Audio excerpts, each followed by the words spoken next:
Hi, it's Friday morning என்னோட டே என்றைக்கும் start ஆகிற மாதிரி 4 o'clock ஸ்டார்ட் ஆகிடுச்சு. 4 o'clock எழுந்திரிச்சு தேர்ஸ்டே நம்ம எல்லா டீப் கிளீனிங் எல்லாம் செஞ்சுருப்போம் இல்லையா. ஸோ ஃப்ரைடே வந்து தேர்ஸ்டே நைட்டுமே பூவெல்லாம் சேஞ்ச் பண்ணி நான் விளக்கேற்றிருந்தேன். இன்றைக்கி காலையில் அந்த பூவெல்லாம் ரிமூவ் பண்ணிவிட்டு புதுசாக பூ வச்சு உப்பு தீபம் ஏற்றியாச்சு. உப்பு தீபம் ஏற்றுறது எப்படின்னு சொல்லியிருந்தேன் இல்லையா. பெரிய அகல் விளக்கில் உப்பு ஃபுல்லாக நரைச்சிக்கோங்க. அதில் ஒரு குட்டி விளக்கு எடுத்துக்கோங்க. அந்த குட்டி விளக்கை அது மேலே வச்சுட்டு அந்த குட்டி விளக்கில் என்ன போடணும்னா அச்சதை போடணும். அச்சதைன்னா மஞ்சளும் கொஞ்சம் அரிசியும் கலந்து போட்டுக்கோங்க. அதை வச்சுட்டு அதுக்கு மேலே இன்னொரு விளக்கு வச்சு அதில் 2 திரி போட்டு எண்ணெய் ஊற்றி விளக்கு ஏற்றிக்கோங்க. ஸோ இந்த விளக்கு ஏற்றுறதுக்கு அதாவது வெள்ளிக்கிழமை, பொதுவாக வெள்ளிக்கிழமைன்னு சொன்னாலே சுக்கிரனோட ஆதிக்கம் வந்து நிறைஞ்சிருக்கும். ஸோ மகாலட்சுமிக்கு இந்த உப்பு தீபம் ஏற்றும் போது காலையில் 6 மணிலேருந்து 7 மணிக்குள்ளே ஏற்ற பாருங்கள். ஸோ இந்த மாதிரி ஏற்றும் போது நல்ல பலன்கள் இருக்குது. காலையில் 6 மணிலேருந்து 7 மணி, இல்லைன்னா அதே சுக்கிர ஓரை வந்து நைட்டில் 8 to 9 வருது. 8 to 9 ஏற்றிக்கலாம். காலையில் ஏற்றுற இந்த சுக்கிர ஓரை டைமில் ஏற்றுற விளக்கை விட நைட்டில் ஏற்றுற உப்புதீப விளக்குக்கு ரொம்பவே பவர் அதிகம்னு சொல்கிறாங்க. ஸோ நீங்கள் நைட்லேயும் ஏற்றிக்கலாம். நைட்லேயும் ட்ரை பண்ணி பாருங்கள். என்றைக்குமே மகாலட்சுமியை வந்து வீட்டில் வெளியில் இருந்து தானே வரவேற்கணும்.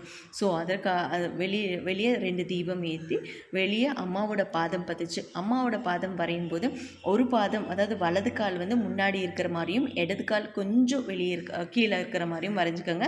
ஏன்னா வலது காலை எடுத்து வச்சு உள்ளே வரணும் இல்லையா.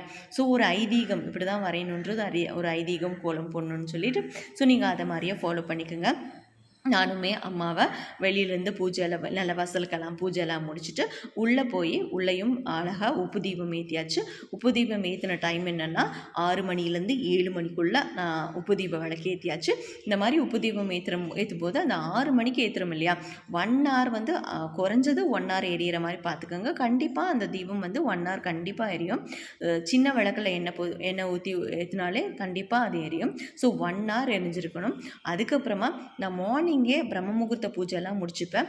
பிரம்ம முகூர்த்த பூஜைன்னு சொல்லும்போது பொதுவாகவே அது நம்ம யூனிவர்ஸோட டைரக்ட் கனெக்டில் இருப்போம். ஸோ பிரம்ம முகூர்த்த பூஜைக்கு ஒரு கட்டுப்பாடெல்லாம் தேவை கிடையாது. கை காலெல்லாம் அலம்பிட்டு நம்ம அமைதியாக ஒரு ரூமில் உட்காந்து ஒரு 5 விளக்கு ஏற்றி நம்ம வந்து அந்த இடத்துல ரிலாக்ஸ் ஆகிட்டு நம்ம யூனிவர்ஸோட டைரக்ட் கான்டாக்டில் நமக்கு என்னென்ன வேண்டுமோன்னு வேண்டுவோம். ஸோ அந்த டைமிங்கில் அந்த 4 o'clock டைமில் ஈர்ப்பு விசை அதிகமாக இருக்கும். ஸோ நம்ம என்ன வேண்டுமோ அது அப்படியே ரீச் ஆகும், சீக்கிரமே நடக்கும். ஸோ அதுதான் பிரம்ம முகூர்த்த பூஜை. ஸோ பிரம்ம முகூர்த்த பூஜையை பற்றி நான் இன்னொரு பதிவு தெளிவாக தரேன். இன்றைக்கு என்னோட டே இப்படி தான் அழகாக கம்ப்ளீட் ஆச்சு. அதுக்கப்புறமா முருகருக்கு பூஜை செய்யணும். அது வந்து 9 o'clock to 10 o'clock நம்ம பூஜை செய்வோம். ஸோ அதையும் செஞ்சுட்டு இன்னொரு vlog-ஆ நான் எடுத்து போடுறேன். என்னோடய மார்னிங் ரொட்டீன் இப்படி தான் அழகாக போச்சு.